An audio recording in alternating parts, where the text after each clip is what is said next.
नमस्कार, मैं हूं आपके साथ रिया कुमारी और आज मैं आपको उत्तराखंड की ऐसी कला के बारे में बताऊंगी जो कि उत्तराखंड की सबसे प्रसिद्ध कला में मानी जाती है, लेकिन समय के साथ साथ ये कला धीरे धीरे विलुप्त होती जा रही है। हो गाळा तारोगा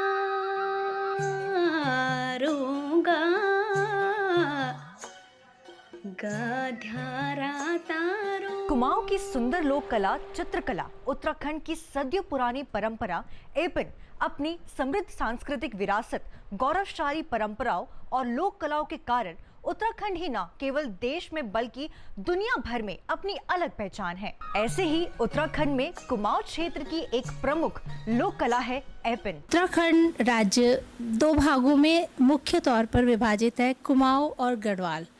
कुमाऊं राज्य में एपन अल्मोड़ा डिस्ट्रिक्ट में स्टार्ट हुआ था और ये एक रिचुअलिस्टिक आर्ट है। एपन क्या है? ये कुमाऊं की एक समृद्ध और गरिमापूर्ण परंपरा है जिसका प्रत्येक कुमाऊनी घर में एक महान सांस्कृतिक और धार्मिक महत्व है।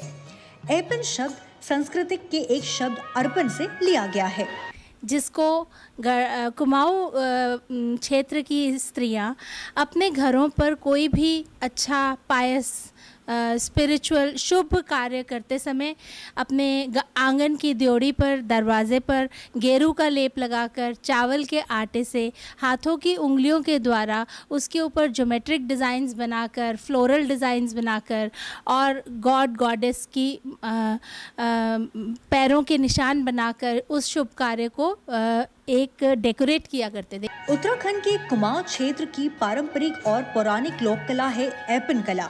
किसी शुभ कार्य और त्योहार के अवसर पर भूमि और दीवार पर लाल मिट्टी गेरू द्वारा रंगाई करके चावल के विस्वार से और हल्दी जो मिट्टी गाय के गोबर तथा रोली अश्वगंध के रेखांकित की गई शुभ आकृति को एपन कहते हैं।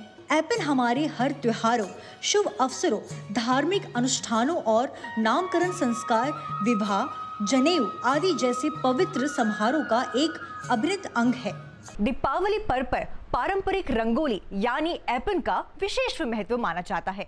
एपन कला उत्तराखंड की संस्कृति को दर्शाता है, जो प्राचीन कला से ही चली आ रही परंपरा है। खास मौके पर महिलाएं पारंपरिक वेशभूषा में एपन बनाती है। एपन फर्श, दीवारों और घरों के प्रवेश द्वार, पूजा कक्ष और विशेष रूप से देवताओं के मंदिर को सजाने के लिए बनाए जाते हैं। इन डिजाइनों का उपयोग लकड़ी की चौकी, देवताओं के लिए पूजा आसन को पेंट करने के लिए भी किया जाता है। विभिन्न अवसरों और अनुष्ठानों के आधार पर विभिन्न प्रकार की चौकियां बनाई जाती है। इस प्राचीन कला की सुंदरता ने युवाओं को इस तरह आकर्षित किया है कि ये अनुष्ठानिक कला जो घरों के आंगन या मंदिरों तक ही सीमित थी, अब आधुनिक कला और फैशन की दुनिया में पहचानी जा रही है। इसीलिए हाल के वर्षों में आकर्षक एपन डिजाइनों को विभिन्न सतहों जैसे पोशाक, painting, canvas, diary, coffee mug, bag, tray, name plate और अन्य वस्तु पर बनाया जाने लगा है। ये माना जाता है कि इन एपन डिजाइनों या वस्तुओं की घरों में उपस्थिति जीवन में सकारात्मकता और समृद्धि लाती है। एपन के लिए गेरू और विस्वार का इस्तेमाल किया जाता है।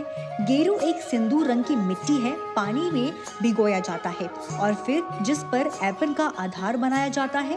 एक बार आधार तैयार हो जाने के बाद सफेद भिगोए हुए चावल के पेस्ट का उपयोग करके दाहिने हाथ की अंतिम 3 उंगलियों से आधार पर डिजाइन बनाया जाता है। कुमाऊं की एपन कला काफी प्रसिद्ध है, जो विरासत ही नहीं बल्कि सांस्कृतिक और कला को भी दर्शाती है, जिसका सामाजिक रीति रिवाज में अपना अलग ही महत्व है। लेकिन ये परंपरा और संस्कृतिक विलुप्त होने के कगार पर है।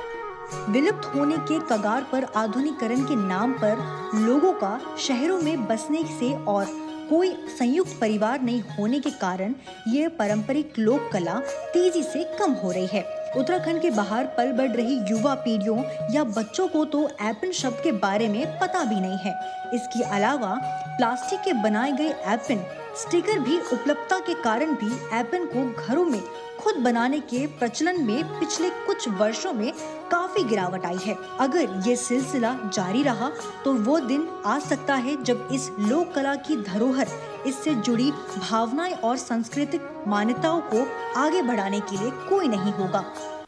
इसका एक स्पिरिचुअलिज्म के साथ भी जोड़ था कि इससे जो इवल स्पिरिट्स होती थी वो दूर होती थी।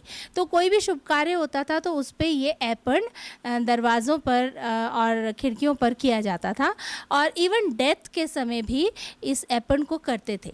लेकिन अब धीरे धीरे पलायन की वजह से और पक्के मकान बनने की वजह से ये जो पुरानी आर्ट है ये कहीं ना कहीं विलुप्त होती दिख रही है। उत्तराखंड के ग्रामीण अंचलों में आज भी कहीं ना कहीं एपन बनाने की ये परंपरा नजर आती है। एपन कला की खास बात ये है कि इसे बनाने की किसी ब्रश का प्रयोग नहीं किया जाता है, बल्कि ये हाथ की उंगलियों से बनाई जाती है। लेकिन धीरे धीरे घरों में बदलते स्वरूप और बदलते जीवन शैली में ये कला अब विलुप्त होती जा रही है। वहीं दूसरी ओर बाजारों में प्लास्टिक से बने हुए स्टिकर आ रहे हैं जो पर्यावरण प्रदूषण का भी कारण बन रहे हैं। आज हमारा यही पर्पस है कि युवा को हम हमारी पुरानी ट्रेडिशन और कल्चर के साथ जोड़ सकें और जो विलुप्त होती हुई संस्कृति है उसे रिवाइव किया जा सके।